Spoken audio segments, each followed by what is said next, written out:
Baiklah, perkenalkan saya Clarissa Fiorentina dengan NIM 1142426 dari kelompok 3 Tata Tulis Karya Ilmiah K61.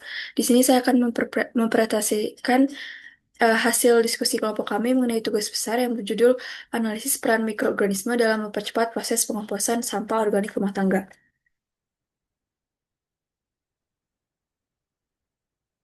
Di sini adalah anggota kelompok kami yang terdiri dari Kalika, Nahwa, Naufal, Clarissa, saya sendiri, Raditya, dan Rahayu. Kemudian untuk latar belakang tugas besar kami yaitu sampah organik ini menyumbang lebih dari 60% dari total sampah di Indonesia dan sebagian besar berasal dari limbah rumah tangga.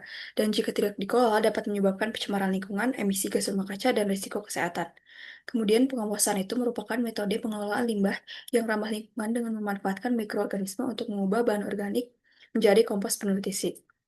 Mikroorganisme seperti Phaenorchete, Chrysosporium, dan Trichoderma sp berperan penting dalam mempercepat penguraian senyawa kompleks seperti lignoselulosa melalui proses biologi seperti hidrolisis dan fermentasi. Kemudian masih banyak juga rumah tangga yang belum menerapkan pengomposan karena minimnya pengetahuan tentang cara kerja mikroba dan manfaat lingkungan yang dihasilkan dari proses tersebut. Tujuan kami melakukan penelitian ini yaitu yang pertama membuktikan peran mikroorganisme dalam mempercepat proses pengomposan sampah organik rumah tangga melalui pendekatan eksperimen terkontrol. Yang kedua yaitu mengidentifikasi jenis-jenis mikroorganisme yang berperan aktif selama proses dekomposisi bahan aktif. Yang ketiga untuk menganalisis mekanisme percepatan penguraian bahan organik yang dipengaruhi oleh aktivitas mikroorganisme. Yang keempat, mengevaluasi pengaruh aktivitas mikroorganisme terhadap kualitas kompos yang dihasilkan. Dan yang terakhir, untuk menilai efektivitas proses pengupasan dalam mengurangi volume limbah organik rumah tangga. Untuk yang pertama yaitu limbah organik rumah tangga, di mana dia ini berasal dari sisa makanan, limbah dapur non-makanan, dan material kebun skala kecil. Komponen utamanya terdiri dari karbohidrat, protein, lemak, dan lignin. Kemudian karakteristik pentingnya sendiri, yaitu kadar air tingginya berkisar antara 60-90%. Kemudian rasio separaen moderatnya itu perlu penyesuaian campuran dan ukuran partikel dan porositasnya mempengaruhi aerasi. Kandungan bahan mempengaruhi kecepatan dekomposisi, contohnya sendiri seperti buah busuk. Itu cepat, sedangkan ranting akan eh, dengan lambat dekomposisinya.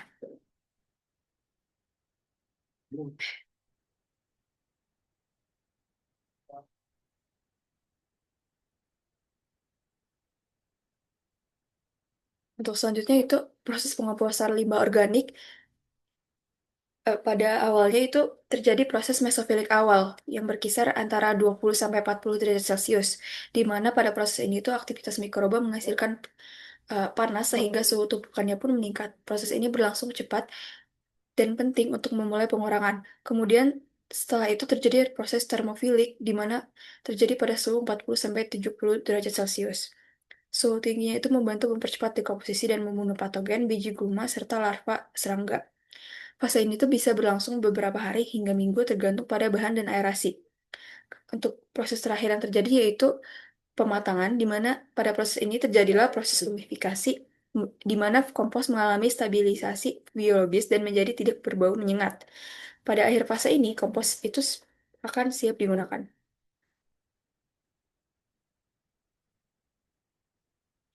Kemudian, peran mikroorganisme dalam pengomposan yaitu pertama, mikroorganisme seperti bakteri, fungi, dan actinomycet menguraikan limbah organik menjadi kompos melalui produksi enzim. Lignin sulit diuraikan dan hanya jamur tertentu yang mampu mengurainya lewat enzim lignin peroksidase dan mangan peroksidase. Kemudian selulosa dipecah oleh enzim selulase yang terdiri dari CBH, endogluconase, dan B-glucosidase yang diproduksi oleh fungi seperti Trichoderma dan Aspergillus. Hemisilosa sendiri mengandung silan yang dihidrolisis oleh enzim silanase, salah satunya dihasilkan oleh bakteri Bacillus sp. Kolaborasi enzim ini dari berbagai mikroorganisme mempercepat dekomposisi senyawa kompleks dan meningkatkan kualitas kompos. Kemudian, mikroorganisme efektif dan biodekomposer komersial, yaitu mikroorganisme ini membantu mengurai senyawa kompleks seperti lignin dan selulosa menjadi unsur hara yang dibutuhkan tanah. Kemudian efektivitas dekomposisi dipengaruhi oleh jenis bahan organik, suhu, dan kelembapan lingkungan. Jenis mikroba yang sering digunakan sendiri antara lain Bacillus, Pseudomonas, Trichoderma, dan Aspergillus. Kemudian, aplikasi biodekomposer akan mempercepat proses kompos dan cocok untuk lahan pertanian dengan waktu tanam terbatas. Produk, produk komersial seperti MDEC, Organic, Biodek, dan Ultradek sendiri akan mempermudah proses pengomposan skala besar maupun kecil. Untuk kualitas kompos dan indikatornya dapat dilihat di sini untuk ciri kompos matang yaitu warnanya coklat kehitaman, bau tidak menyengat, dan tekstur remah dan gembur. Untuk rasio C/N idealnya berkisar antara 10:1 sampai 20:1, di mana ini tuh menunjukkan dekomposisi sempurna dan ketersediaan nitrogen. Untuk pH dan EC, pH optimalnya itu berkisar antara 6,8 sampai 8,5 dan EC-nya itu lebih kecil daripada 4 ms per cm sebagai indikator keseimbangan kimia dan tidak asin. Untuk kelembapan dan GI, itu kadar airnya berkisar antara 30 sampai 50% dan germination indeksnya itu berkisar lebih besar daripada 80%, yang menandakan kompos itu aman untuk tanaman. Untuk kandungan humusnya sendiri, kompos matang mengandung humus dan asam huma tinggi dari proses humifikasi. Untuk aplikasi dan efektivitas pengomposan skala rumah tangga, di sini terbagi menjadi beberapa bagian. Untuk yang pertama, solusi sampah organik itu kita dapat mengolah lebih dari 60% limbah dapur rumah tangga menjadi kompos bernilai berguna. Kemudian, faktor efektivitasnya ditentukan oleh jenis bahan, CN, aerasi, kelembapan, dan mikroorganisme. Untuk percepatan proses itu menggunakan EM4 dan MOL, yaitu nasi, buah, bonggol pisang, untuk mempercepat dekomposisi. Metode sederhananya dapat dilakukan dengan takakura, drum atau keranjang aerobik yang menghasilkan kompos dalam 2 sampai 4 minggu. Dampak lingkungan sendiri akan mengurangi volume sampah dan emisi metana dan mendukung mitigasi perubahan iklim. Untuk identifikasi mikroorganisme dalam pengomposan rumah tangga, yaitu bakteri Bacillus subtilis di sini berperan sebagai pengurai selulosa. Jamur Trichoderma dan Trichoderma sp itu sebagai pendegrasi lignin. Adanya pola pertumbuhan mikroorganisme mulai dari mesofilik, termofilik hingga maturasi. Kemudian pengambilan sampel dilakukan setiap 7 hari selama 30 hari proses dengan beberapa cara isolasi dan kultus substrat dilakukan di laboratorium. Kemudian parameter uji efektivitas pupuk kompos yaitu kadar CN, pH tekstur, kelembapan, suhu, dan aktivitas enzim. Kemudian ada peran mikroorganisme dalam mempercepat proses dekomposisi, terdiri dari yang pertama itu untuk mengurai senyawa organik kompleks menjadi senyawa sederhana.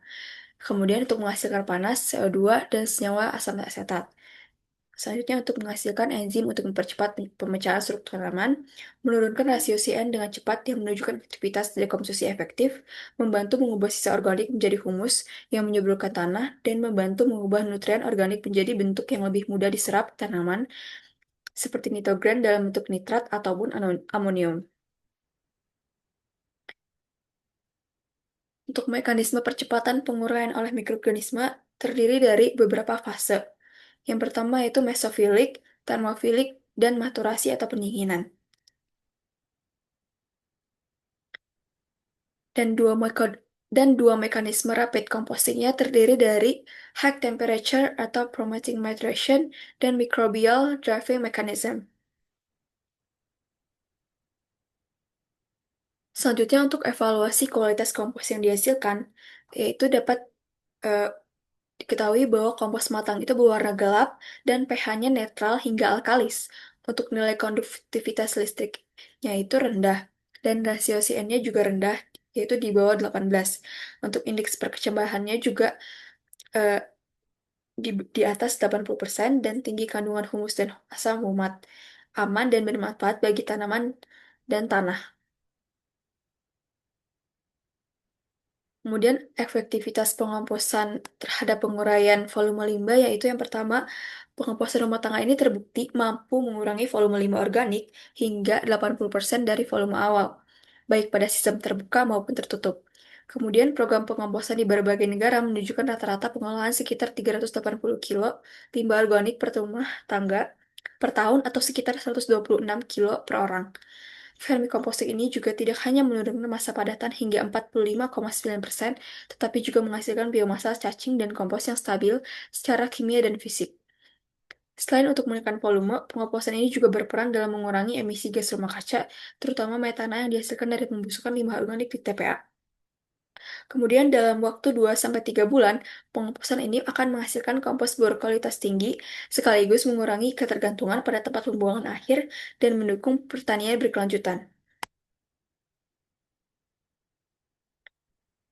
Untuk kesimpulan dan saran yang dapat kami ambil dari eh, materi ini yaitu yang pertama, mikroorganisme ini akan membantu mempercepat proses pengoplosan terbukti dari waktu dekomposisi yang lebih singkat dibandingkan tanpa perlakuan. Kemudian mikroba utama yang berperan antara lain Bacillus, Pseudomonas, Aspergillus, dan Trichoderma dalam menguraikan bahan organik kompleks. Kemudian percepatan penguraian terjadi melalui aktivitas enzim seperti selulase lignase dan protease yang memecah senyawa besar menjadi bentuk sederhana. Kemudian, kompos yang dihasilkan memiliki kualitas baik dengan ciri warna gelap, bau netral, tekstur lemah, dan rasio cyan sesuai standar. Untuk pengemusan rumah tangga yang efektif, mengurangi volume limbah hingga 50-80% menjadikannya metode efisien dan ramah lingkungan. Untuk sarannya, disarankan menggunakan mikroorganisme lokal yang efektif, serta menjaga kelembapan suhu aerasi dan pemilihan bahan organik agar hasil kompos optimal. Baiklah, sekian presentasi yang dapat saya bagikan. Sekian dan terima kasih.